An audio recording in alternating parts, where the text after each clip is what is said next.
الحمد لله رب العالمين حمدا يوافي نعمه ويكافئ مزيدا. يا ربنا لك الحمد كما ينبغي لجلال وجهك ولعظيم سلطانك. اللهم فصل وسلم وزد وبارك على سيدنا محمد وعلى آله وصحبه أجمعين. مسلمانان إيمان داران، السلام عليكم ورحمة الله وبركاته. لا يزال بردوام للروجة بيروزكاني نوميني حاجيانين. عزیزان و خۆشەویستان، نۆمینەی حاجیان یا دەی زیلحیجە ئەو ڕۆژە گەورە و پیرۆزانن کە کردەوەی چاک لەلای پەروەردگار زۆر زۆر خۆشەویستە و زۆر ڕێز لێگیراوە و گەورەی ئەو نۆ ڕۆژە یا دە ڕۆژی زیلحیجە بەڕاستی ڕۆژی عەرەفەیە. ڕۆژی عەرەفە تاجی زێڕینی ئەو دە ڕۆژەی مانگی زیلحیجەیە کە ڕۆژێکی زۆر مبارەک و پیرۆزە. پێویستە ئێمەی مسلمان و ئیماندار چەند هەڵوێستەیەک بکەین لەسەر ڕۆژی عەرەفە و گەورەی ڕۆژی عەرەفە. یەکەم با بزانین ڕۆژی عەرەفە بۆچی ناونراوە بە عەرەفە، هۆکاری ناونانی بە عەرەفە چییە؟ دیارە عولەما و زانایانی ئێمە زۆر فەرمایشتیان لەسەر فەرمووە. بۆ نمونە ئیمامی قورطوبی ڕەزا و ڕەحمەتی خوای لەسەر بێ لە تەفسیرەکەیە و غەیری ئەویش ئەفەرموون بۆی ڕۆژی عەرەفە ناونراوە بە عەرەفە چونکە لە ڕۆژی عەرەفە حاجیەکان بەڕاستی یەکتری ئەناسن. ئیتر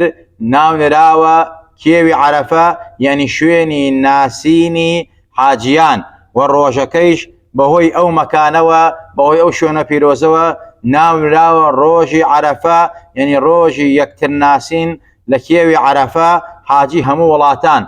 هەندێک لە ڕیواتەکان ئەفەرمون بۆیە ناونراوە بە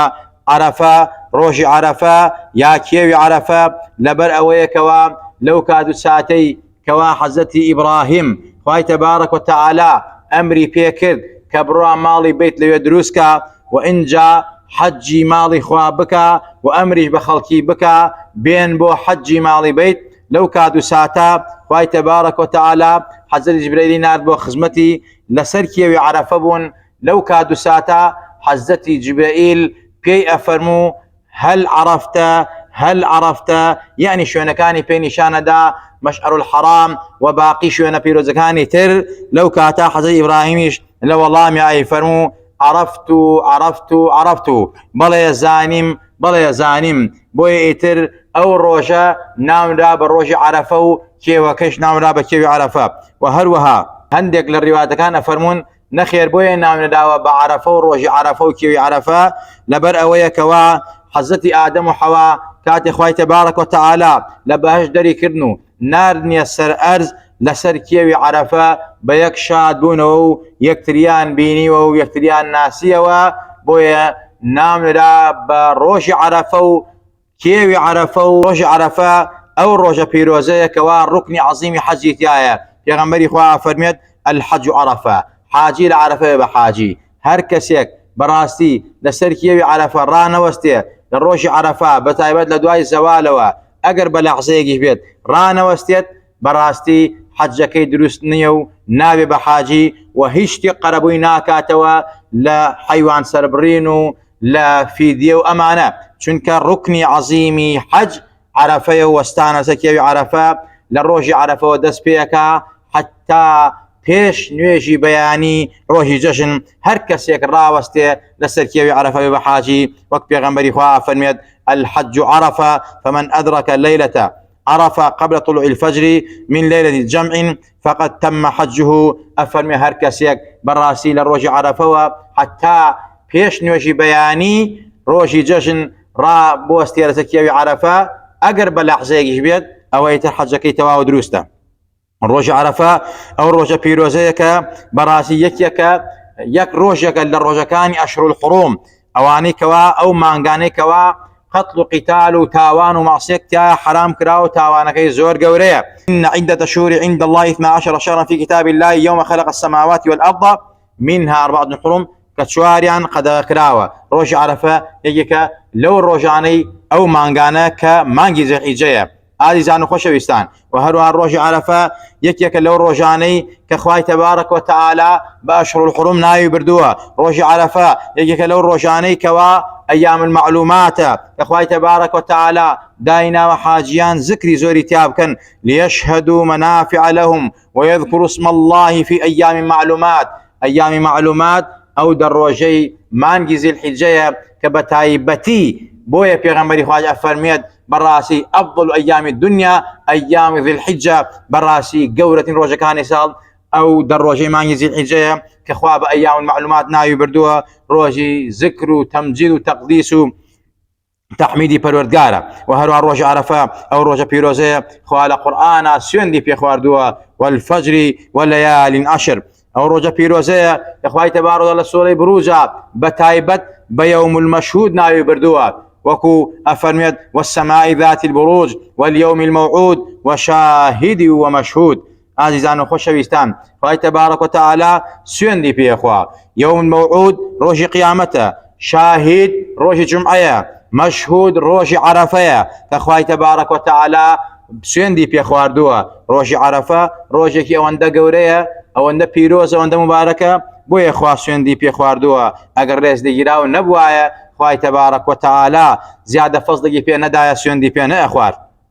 ڕۆژی عەرەفە یەکێکە لەو ڕۆژانەی کەوا کردەوەی چاک زۆر زۆرتیایە خۆشەویستە لە باقی ڕۆژەکانی تر بەلای پەروەردگارەوە. ڕۆژی عەرەفە ئەو ڕۆژێکەوە دینی ئیسلامی تیادا تەواو بووە. خوای تەبارەک و تەعالا فەرمێت اليوم أكملت لكم دينكم وأتممت عليكم نعمتي ورضيت لكم الإسلام دينا. ئەو ڕۆژەیە کە خوای گەورە دینی تیا تەواو کردووە و هەروەها ڕازی بووە بە دینی مسلمانان کە دینی ئیسلامە. ئەو ڕۆژەیە حتا جوولەکەیەک بە حەزرەتی عومەر ئەڵێت ئەگەر ئێمە ئاەتێکەیە لە قورئانەکەیەوە ئەگەر لە کتابی ئێمە بەهاتایە ئێمە ئەو ڕۆژمان ئەکرد بە جەشن لە ساڵی خۆمانە و لە وڵاتی خۆمانە و لە نیشتیمانی خۆمانە. حەزرەتی عومەر فەرمی واللهی ئەزانم ئەو ڕۆژە چ ڕۆژەکە، ئەو ڕۆژە ڕۆژی عەرەفە بوو. خوا پێغەمبەری خوا خوتبەت الوداع و وتاری ماڵئاوایی تادا خوێندەوە، خۆم لە خزمەتی پێغەمبەرا بووم لەسەر کێوی عەرەفە ڕاوەستا بوو. ئەو ڕۆژی عەرەفە ئەو ڕۆژە پیرۆزەیە کە خوای تەبارەک و تەعالا شانازی ئەکا بە عەبدەکانی سەر ئەرزیەوە بەسەر فریشتەکانی ئاسمانە کە بەڕاستی خوا فەرمێت ئەوانە عەبدی منن، ئەوانە دۆستی منن، ئەوانە لە هەموو کون و قوشبنێکی دنیاوە هاتوون مناجاتەکەن و تەمجید و تەقدیس و تەحمیدی منەکەن، منیش لیان رازیم بە شاهیدی ئێوە. ئەوە تا پێغەمبەرمانە فەرمێت إن الله يباهي بأهل عرفات أهل السماء فيقول لهم انظروا إلى عبادي جاءوني شعثا غبرا. رواه ابن خزيمة وابن حبان. پێغەمبەری خوا فەرمێت خوای گەورە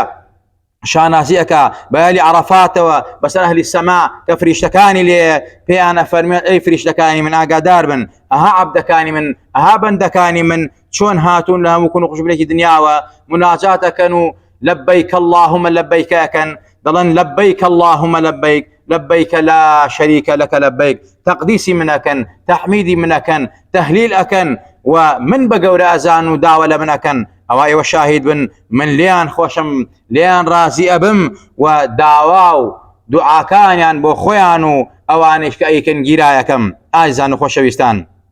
وهروها روش عرفه روجه كوا خوای تبارك وتعالى لهمو كادو سات الروجكاني سال زياتر عبدكاني خوي لاغري جان ما زادك حتى پیغمبري خوا فنود ما من يوم أكثر من أن يعتق الله فيه عبدا من النار من يوم عرفة وإنه ليدنو ثم يباهي بهم الملائكة فيقول ما أراد هؤلاء هیچ ڕۆژانێک نییە لە ساڵە دەخوای تەبارەک وتعالە بەندەکانی خۆی ئازاد کە لە ئاگری جەهەنەم و لیان خۆش بۆ لیان ڕازی بێ لە ڕۆژی عەرەفە. لە ڕۆژی عەرەفە خوای تەبارەک وتعالە ڕەحمات و بەرەکاتی ئەوەندە زۆرە و ئەوەندە نزیکە بێتەوە شانازیەکە بە عەبدەکانی خۆی بەسەر مەلایکەتە و پێیانە فەرمێت بە مەلایکەتەکان ئەوانە عەبدەکانی منن ئەمانە داوای چی ئەکەن داو و نیازیان چییە فەیەقول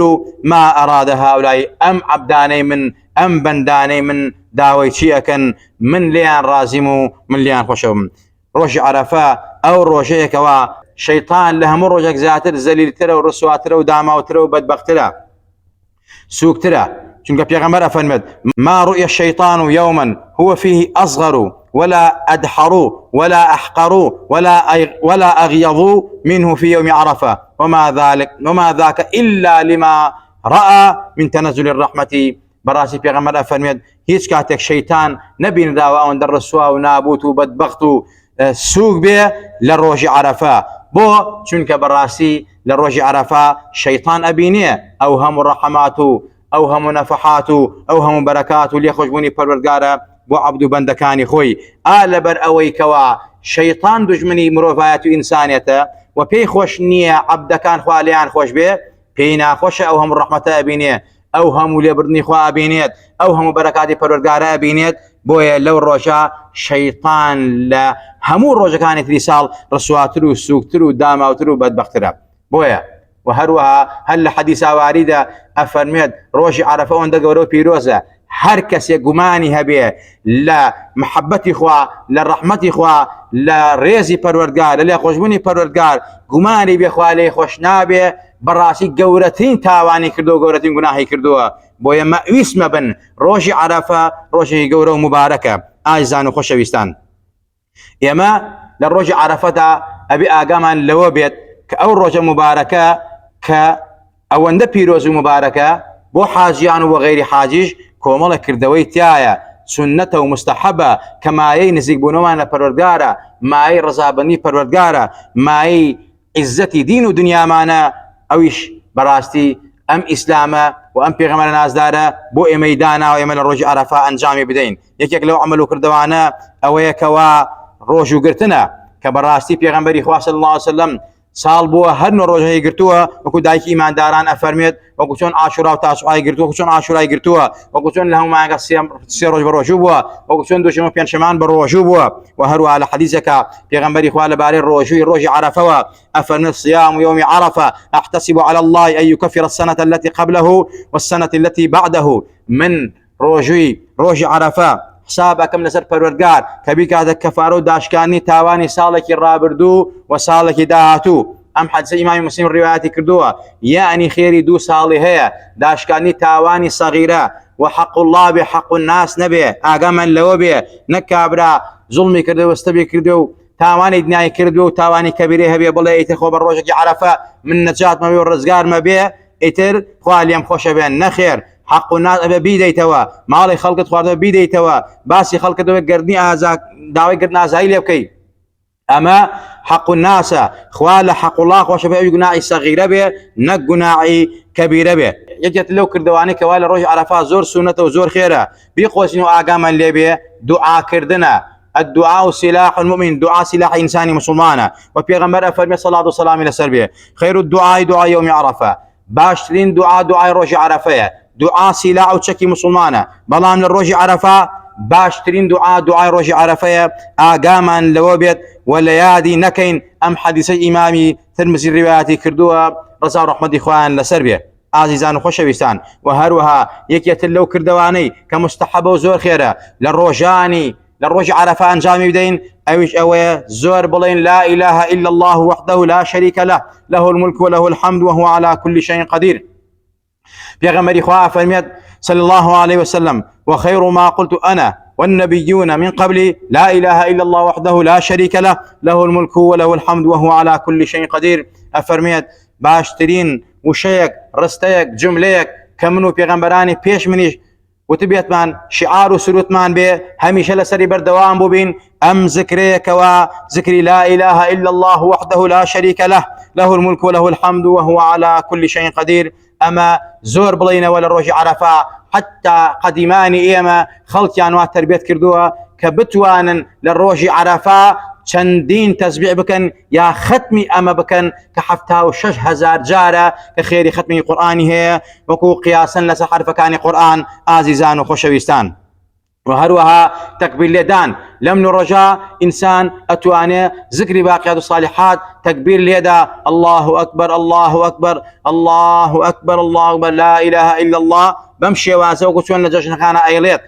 اما تكبيري مطلقه لاول يزو الدس بيكا حتى كوتا روجي ججني قربان كايام التشريقه عزيزان وخوشويستان وتكبيري مقيدش معناها كلا دواني غير فرزكان وانجام ادريك وكو ابن حجر باقي زانايات الاماجان بيكردوا افرمون لحزدي علي وغير لغير شو والجراوه كمسلمانان إيمان داران لدواين وجه فرزكانوا لبياني روجي عرفوا سنة إنسان تكبيري ججن ليدا بوشي وازيك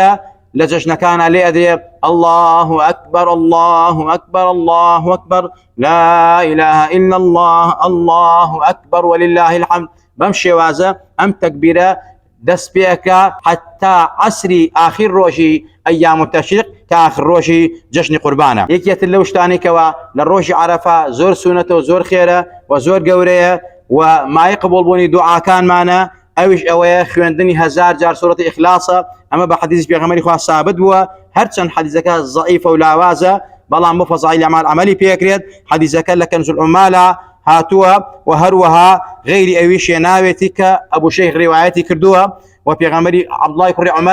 الله كري عمر رضا ورحمة الله لسبي افرميت من قرأ قل والله احد عشية عرفة 1000 مرة أعطاه الله عز وجل ما سأل هركس بياني عرفة هتاكو إوارا كإواري جشن قربانة بتواني هزار جار سورة إخلاص بخواني وخواي تبارك وتعالى هرشتك دعوة كافية بخشيد أما أقر بعقيدو بيروبارو بخواني وعقيدي ببي كبراسي أم سورة زور قورية حتى اسمي عظمي تايا جارك لجاران يكيك لها ولان بم سورة دعاء كرد وأبارا ولا پروردگار وبيغمري خوا جوي ليبو فرمي والله بوك سيكا مني بحق روانا كردوا بوك سياني مني بدستا براستي أو كسا باسمي عظم كاسمك لاسمك يعني پروردگار ناوك ناوكاني پروردگار كهر كسي داوي ليبكا بيغمر أفرميت باسمي عظمي أو خواي قورنا أميدناكو چي داوكا بيه بخشد أفرميت أو عبدا أم صحابيا أم هاولي من كبمشي وازا بم صورة بارا ولا پروردگار أو باسمي عظم داوي لخوا كردوا دڵنیاین خوای گەورە دوعاکەی گیراکە و دوعاکەی قبوڵە بێ چونکە ئیسمی عەزەم لەو سوورەتا هەیە. ئیسمی عەزەم بەڕاستی عیلمێکە زانستێکە لە عارفان و خواناسان و هەلی تەسەووف ئاماژیان پێ کردووە کە هەر کەسێک بیزانێ بەڕاستی دوعا و نزاکانی قبوڵ ئەبێ و ئەو کەسە زۆر مقربە لە پەروەردگار و زۆر نزیکە لە پەروەردگارەوە. خوای تەبارەک و تەعالا عرفە بکە بەنسیبی هەموو لایەکمان. خوای تەبارەک و تەعالا لێمان خۆش بێ لێمان ڕازی بێ. يا ربي خوالي دەپارڕێنەوە باسم عظەمی خۆت لە گوناهی خۆمان و باوکو دایکمان خۆش بە، عاقبەتمان بەخێر بیێڕە، لەسەر ئیمان و دینمان ژێنە، تەوفیقمان بە یارمەتیمان بە، بتوانین ڕۆژ و عەرەفە بگرین، بتوانین دوعای تیا بکەین، ذکر و تەمجید و تەقدیس تۆی تیا بکەین پەروەردگارە. یا ربی خوالي دەپارڕێنەوە لە خۆمان و باوکو دایکمان ڕازی و خۆش بە. یا ربی خوالي دەپارڕێنەوە حەجی حاجەکانمان قبوڵکە، بەسەلامەتی بیان بە و بەسەلامەتی بیان گەڕێنەوە. یا ربی خوایان صحت و عافیەتیان پێ ببەخشە. ڕۆژەکانی حەج، ڕۆژی عەرەفە و باقی ڕۆژەکانی مینا و جەژن بتوان بڕێکوبێکی ئەنجامی دەن. خوای لە دەپارڕێنەوە دوعای حاجەکان قبوڵکە بۆ خۆیشیان و بۆ ئێمەش، وەک پێغەمبەری خوا فەرمی سەڵات و سەلامی لەسەر بێ اللهم اغفر للحاج ولمن استغفر له الحاج. خوایە لە حاجەکان خۆش بە و لەوانەی خۆش بە حاجەکان داوای لە خۆشبوونی بۆکەن. خوایە ئێمە بخەرە دڵی حاجەکانەوە، دوعای خێرمان بۆ بکەن. خوایە بە ئیمان و ماژێنە، بە ئیمان و مان برێنە، بە ئیمان و زندومان کەرەوە. لە ڕۆژی قیامەتشا بەزەوی بە کەساتی دامایمانە بێتەوە. پێغەمبەری نازدار بانگمان کا بەسەر حەوزی کەوسەر بەدەستی مبارەی خۆی ئاوی کەوسەرمان باتێ لە توێنە دوێنێک بەتی دنیا و قیامەت ڕزگارمان بێ. یا ربی خوای لە دەپارڕێنەوە بە ئیسمی عەزەمی خۆت لەبەر خاتی خاتردارانت لە پێغەمبەران و صالحان و پیاوچاکانت. یا ربی خوای یان دوعای هەموو لایەکمان قبوڵکە. خوای ئەوەی منداڵی منداڵی ساڵحی بەرێ، ئەوەی هەیەی و ساڵی نەخوای ئەوەی ساڵەکە، ئەوەی هەیەتی و نەخۆشە خوایە شیفا عەجلۆ پەلەی بۆ بنێرە، ئەوەی گیر و گرفتی هەیە، ئەوەی مەشاکیلی هەیە. یا ربی خوای مەشاکیلەکانی بۆ حەلکە، ئەوەی زاڵم زوڵم لێ کردو خوای زاڵمی بەرناوبەرە. یا ربی خوای چینی مەزلوم و ستەم لێکرا و سەرخە. یا ربی خوای ئەوەی کەوا قازانجی بۆ دینمانێ بۆ خاک وڵات و نیشتمان هەنێ بەرقەراریکە، ئەوەی زەرە لە دینمان لە ئەخلاقمان لە خاک وڵات و نیشتمانمانەدا مای نەکبەتی و بەدبەختی ئەم وڵاتەیە. ئەم وڵاتە بەرەو قەیرانەی خراپە بە تووشی قاتی و گرانیەکە، نانمانە بڕێ قوتمانە بڕێ. خوایە ئەگەر شیاوی دایەتە خوای دادی بی، ئەگەر شیاوی دایەت نیە خوایە عالی ئاسافی لەها خوای ژێر و ژووری کەیت و لە کۆڵمانی کەیتەوە یا ربی خوای کوردستانمان ئەوەدان کەیتەوە ڕەحمات و بەرەکاتی ئەرز و ئاسمان بڕژێنە بەسەرمانە یا ربی خوای بەجێی بۆ مسلمانانی غەزە و فەلەستین بێتەوە یا ربی خوای گیان لەو نەهامەتی و نەکبەتی ڕزگاریان کەی یا ربی خوای گیان جوولەکەی خەسی پیس لەناو بەرە یا ربی خوای جێژ و جاژیان تێک بشکێنە بەسەرەکە ترس و بێم خەرە دڵیانەوە یا ربی خوای گیان تەدمیری حیاتیان کە بلاد و وڵاتیان وێران کە وا بلاد و وڵاتی مسلمانان وێران کردووە خوای لە دەپارڕێنەوە بە جنود و سەربازی خۆت فریای مسلمانانی غەزە و فەلەستینکەوە یا ربی خوای گیان کوردستانیشمان بپارێزە لە هەموو نەهامەتی و نەکبەتێک لە فیتنەی دراوسەکانمان لە فیتنەی چواردەور ئەوەی کەوا دۆستمانە دۆستی ببێ دوژمنمانە خوای گیان دوژمنمان بەرناوبەرە بمانگەێنە بە ئاواتی خۆمان لەژێر سایە و سێبەری قورئان و سونەتەکەی پێغەمبەری نازدارە صلاة و سلامی لەسەر بێ آمين آمين. أقول قولي هذا وأستغفر الله لي ولكم ولسائر المسلمين.